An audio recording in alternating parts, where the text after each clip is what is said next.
네, 칠상국회의원 재보선 투표가 마무리됐습니다. 네. 전국 15개 지역에서 미니 총선급으로 치러지는 만큼 이번 선거 결과가 향후 전국에 미칠 파장도 클 것으로 보입니다. 네, 황태순 정치평론가, 최창열 용인대 교수와 함께 재보선 향후 후폭풍도 거셀 것으로 예상이 되는데요. 정리해 보도록 하겠습니다. 어서 오십시오. 어서 오세요. 네. 안녕하세요. 네, 이번 선거 지금 15곳에서 선거가 치러지잖아요. 거의 전국 선거가 됐는데 그래서 관심이 더 높습니다. 특히 투표율이 어떻게 나올까가 여야가 촉각을 곤두세웠는데 지금 예상대로라면 30대 초반 30대 초반 정도 나올 것 같죠? 자, 이게 여야 중에 자, 어디가 더 유리할 것으로 보십니까? 글쎄 뭐 투표율이 지역별로 다르기 때문에요. 예. 일률적으로 얘기하기 좀 어려울 것 같아요. 근데 뭐 일반적으로 우리가 투표율이 높으면 야당이 유리하고 네. 낮으면 여당이 유리하다 이랬는데 뭐 이제 그런 공식이 대체로 이제 깨졌다라는 게 뭐 일반 논의예요 지금. 예. 근데 어쨌든 간에 지금 투표율도 오전 투표율과 오후 투표율이 다르고 저녁 투표율이 또 다르기 때문에 예. 이거 일률적으로 얘기하기는 어려울 것 같은데 어찌됐든 간에 네. 수원 지역을 우리가 주목할 필요가 있을 것 같아요. 수원 최종 지역이요? 투표율이 집계가 안 됐는데 예. 수원 투표율이 생각보다 낮게 나왔어요 지금. 예, 세 20대 선거가 초중반으로 다. 나올 것 평균 같죠? 투표율은 지금 7시 현재 30.4%인데 네. 예. 이거는 좀 야당에게는 썩 유리하게 안 보이는 것 같아요. 네. 투표율 자체가 공식화되지 않는다 하더라도 예. 이제 동작을 같은 경우는 상당히 높습니다 지금. 거의 50, 예. 43%가 넘고 있어요. 예. 네. 순천 곡성은 더 높습니다. 그래서 이 동작을과 순천 곡성이 사전 투표도 굉장히 높았어요. 예. 역시 이제 최종 투표도 높게 나오는데 네. 이 부분이 지금 이정현 후보의 그 지역주에 도전하는 모습 이것하고 동작의 단일화 그거에서 단초 제공했던 그것 때문에 상당히 높게 나온 게 아니냐 이렇게 좀 보여집니다. 일단. 예. 2000년 들어서 이제 재보궐선거 평균 재보선의 평균 투표율은 35.4%입니다. 예. 35.4%대 지금 30.4% 정도 나오면 좀 낮은 편이죠. 네. 그런데 이게 뭐 광산이라든가 저쪽 해운대 기장 같은 경우는 아주 낮고 예. 예. 앞서 우리 최 교수께서 말씀해 주셨습니다만 순천 곡성은 좀 47.8% 7시 현재. 네, 7시 현재. 그럼 한 50% 된다는 얘기예요. 그렇죠. 8시까지 했으니까. 예. 근데 동작을 같은 경우도 44.4%인데 네. 이제 한 45%갈 거 아니에요. 그러면 예. 굉장히 높은 겁니다. 비근한 예로서 2011년 4월에 분당 보궐선거 당시에 49.1%가 나왔어요. 근데 놀라운 게 뭐냐니까 그 2010년에 일반 총선 때는 46%가 나왔습니다. 예. 그러니까 총선 때보다 보궐선거 때 투표율이 더 높았던 거예요. 아, 그랬었군요. 그래서 이른바 천당 밑에 분당이라는 예. 한나라당이 텃밭인 분당에서 당시 손학규 후보가 이길 수 있었던 겁니다. 근데 네. 예. 이번 같은 경우도 지금 과연 순천 곡성의 높은 투표율이 무엇을 의미하는 것이 두 가지로 다 해석될 수 있거든요. 예. 예. 하나는 이정현 후보 열심히 뛰어서 뭐 지지하는 표가 쏠렸다 볼 수도 있고 아니면은 최근에 여론조사상 이제 뭐 투표 다 끝났으니 좀 편하게 네. 얘기하죠. 뭐. 예.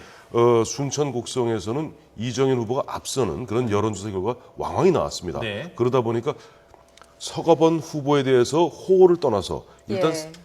호남에서 새정치민주연합을 지켜야 되는 것 아니냐 하는 그런 분위기이면서 대거 표가 몰린 것인지 그건 조금 한 11시 되면 나올 것이고 예. 그건 동작의의 경우도 마찬가지예요. 보면 후보 단일화가 뭐 지난주에 되지 않았습니까?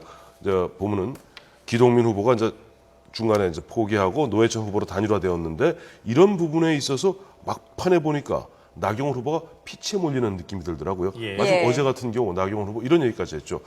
저 나경원 좀 살려주세요.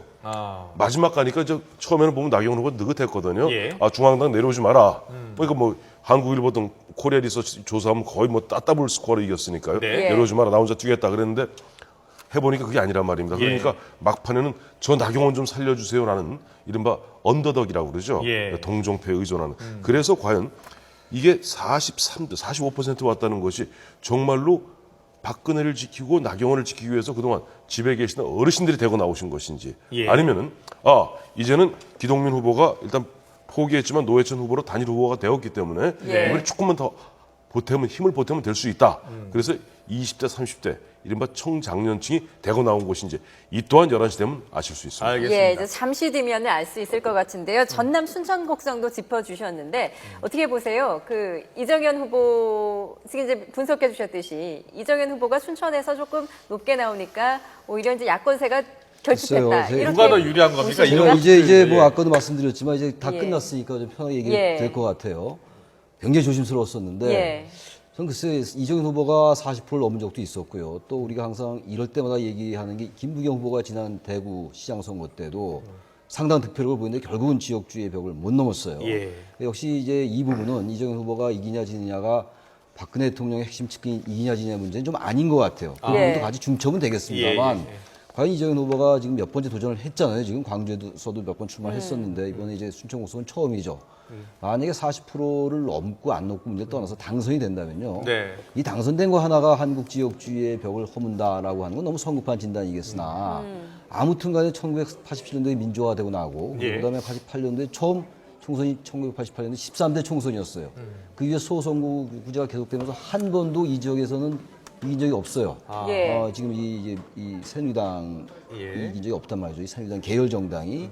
그래서 만약에 이기게 된다면요. 그 자체로 의미가 있다. 그리고 저는 그 지역주의 정당 체제라든지 지역 패권주의 문제 이런 것들이 깨지냐 안 깨지냐. 예. 바로 거기에 대한 관심이 사전투표도 높았고 이번에 저기 최종투표도 이렇게 높은 50%를 넘을 것 같아요. 지금 7시 현재 이 정도니까. 네, 그러면은 아. 저기 그 윤장현 후보 제가 말씀드릴게요. 예. 무슨 말씀을 누가 더 진단을 아는데 긴장하십니까, 지금? 제가 예. 그 말씀 드릴게요.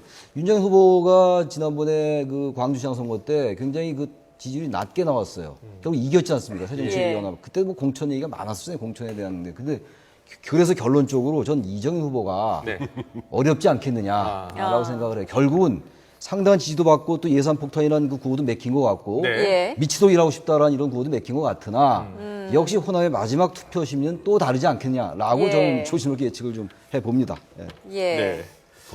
거기에 보면 더한 것이 사실 이정현 후보 개인에 대해서는 굉장히 보면 감정들이 괜찮을 거예요. 지역에서 정말 열심히 하는구나. 예. 저렇게 열심히 하는 사람이 어디 있느냐. 정말 인물은 인물이다라고 마음을 죽이는 주되 결정적으로 이정현 후보를 보는 순간 박근혜 대통령의 그림자가 어른거립니다.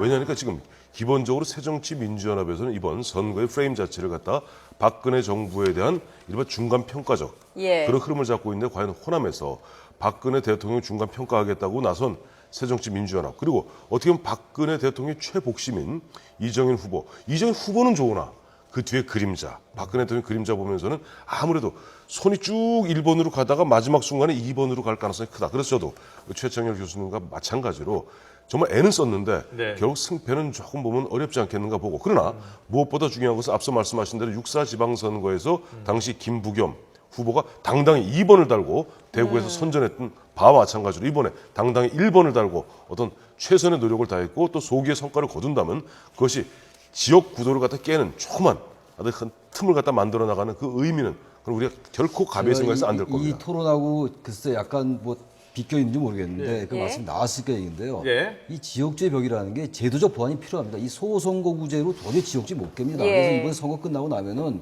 국가개혁이나 국가혁신이 뭡니까? 그런 걸 혁신하는 거거든요. 국가개조에서 혁신으로 바뀌었는데 그래서 좀 제도적으로 말이죠. 네. 여러 가지 보완이 있어야 될 것 같아요. 그래야 예. 되지 이게 언제까지 항상 영남은 새누리당, 호남은 이 예.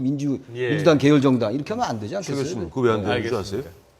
그게 예. 바로 그겁니다. 11.12 예전에는 1구 2인제였잖아요. 네. 그러니까 그래서 소선거구제를 중대선거구제로 바꿔본다든지 그것만으로 다 되는 건 아닌데 어쨌든 뭐 그게 아닌데 문제가 아닌 문제는 것 그거 같으니까. 되는데 그 정도 해서 문제는 새누리당의 본체인 영남 예. 그다음에 새정치민주연합 구민주당의 본체 호남에서는 자기 기득권을 안 놓으려고 드는 거예요. 왜냐니까 공천만 받으면 무조건 국회의원 될 수 있는데 그걸 놓으려고 듭니까? 그러니까 양쪽의 핵심이 자기 기득권을 안 놓기 때문에 앞서 말씀하신 대로 이제 지역 구조가 안 깨지는 거죠. 예. 알겠습니다. 이게 뭐 결국은 선거 제도까지 좀 우리가 생각을 해봐야 되는 거 아니냐. 지금 이제 뭐 지역구마다 한 명밖에 일부 선출이 안 일인제죠. 되죠. 예. 소선거구제이기 때문에 중선거구, 대선거구 제도로 바꾸는 거 한번 우리가 생각을 해봐야 되는 것 아니냐라는 이제 의견이 있었습니다. 네. 지금 방금 투표율이 나온 것 같죠? 네, 지금 말씀 중에 최종 투표율이 집계가 됐습니다. 조금 전에 1시간 전에는 최종 투표율 30.4%였는데요. 네. 최종 투표율 한번 확인해 보시죠.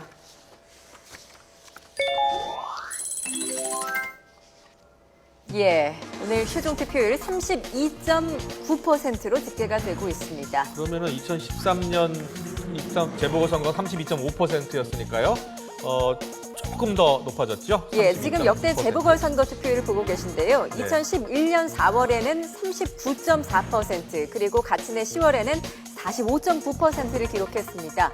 아, 그렇군요. 그러면 지난해 치러진 재보궐선거보다도 약간 낮게 나왔네요. 예, 그렇습니다. 2000년 이후에 14차례 치러진 국회의원 재보선 투표율 평균 투표율이요 35.3%였는데요. 네. 그거에도 3% 미치네요. 정도 못 미치는 32.9%로 집계가 됐습니다. 자, 계속해서 네.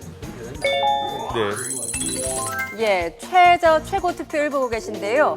전남, 순천, 곡성이 51%를 기록했습니다. 네. 광주, 광산, 을은 22.3%로 최저 투표율을 기록했습니다. 네. 자, 투표율이 나왔습니다. 32.9%. 자, 여야가 지금 이 최종 투표율의 득실을 따지고 있을 것 같은데요. 예, 저기는 안 그렇습니다. 나왔습니까? 동작을은? 동작을도 나왔습니다. 서울 동작을이 동작을이 46.8%로 46.8%. 예, 네, 굉장히 높게 높게 나왔는데요. 나왔죠.